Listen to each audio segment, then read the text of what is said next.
On the first day of 1956, one of the greatest legends of our time recorded Heartbreak Hotel in Nashville, Tennessee. His name was Elvis Presley, and this, his first hit, officially introduced him to the American national music consciousness. The song was inspired by a young man who died an untimely death and evoked the last words, "I walk a lonely street." It was a song that would serve as the definition of a generation of music unlike anything the world has ever seen since. On that day, something else had taken place, perhaps not so momentous at the time, but that would prove to also define a generation, not of music, but of changing people's lives, and who would also die an untimely death as fate would have it. On January the 1st, 1956, in a gritty little neighborhood tucked away in South Los Angeles called La Mirada, Mark Hughes was born. His life was fairly unremarkable. Born to Joanne Hughes and raised by her and Stuart Hartman, whom she married, Mark was probably reared much like many of us. Mind your manners, be responsible, keep your elbows off the table, make good choices. He was skinny and good-looking, polite and friendly, and very protective of his two younger brothers. The quietest of the three boys, he'd inherited his mother's good looks and Stuart's focus and intensity.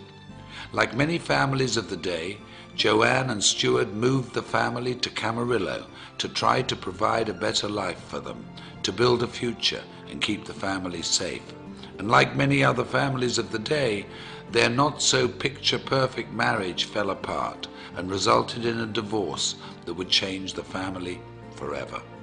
Mark's childhood was like many in the growing suburban community: school, day trips to the Channel Islands, bicycle rides and fishing outings. That all came to an end after the divorce, and Joanne began to chase her youth, trying fad diet after fad diet. It was a scary time for Mark, and when Joanne became sick in 1969, when Mark was just 13 years of age, the family returned to La Mirada. They lived with her parents, Mark's grandparents, Lorenz and Hazel Hughes, who took the family in and took care of them as only family could. But despite their best efforts, and with Mark's never-ending grief, Joanne died of complications from the deadly combination and steady use of weight loss and sleep aids. Mark was only 19 years of age. It was then he decided he would make a difference in the world, with his mother as his beacon, and the goal of preventing what had happened to her happened to anybody else.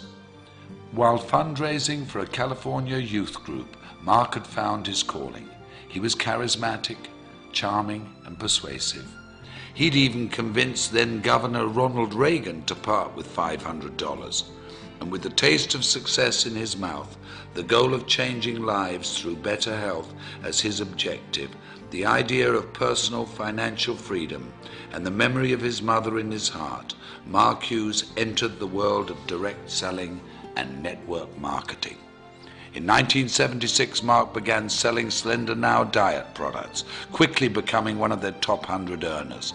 When the company collapsed in 1979, he sold exercise equipment and weight control products for Golden Youth, another direct sales organization.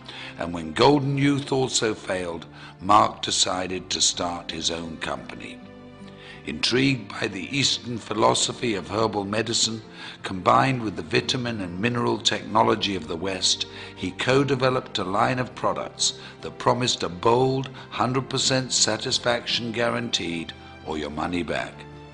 At 24 years of age, Mark Reynolds Hughes, having taken his mother's maiden name, introduced Herbalife in the United States and single-handedly rewrote direct selling history. Unremarkable turned quite remarkable, if you ask me. I often wonder what he would think if he could see us today, sitting here in this arena, looking at how big our organizations have grown, reflecting on the company's incredible retention rate, tasting our new products, walking into a nutrition club, celebrating success at a new president's team experience, how proud he would be. How incredibly happy we would have made him. I know in my heart, as many of you do in yours, that his light is what has made this possible, that his vision is what fuels us, that we are forever changed because of his influence on us and his belief that despite what we may think of ourselves every now and again, we're truly remarkable human beings. What a gift we've been given.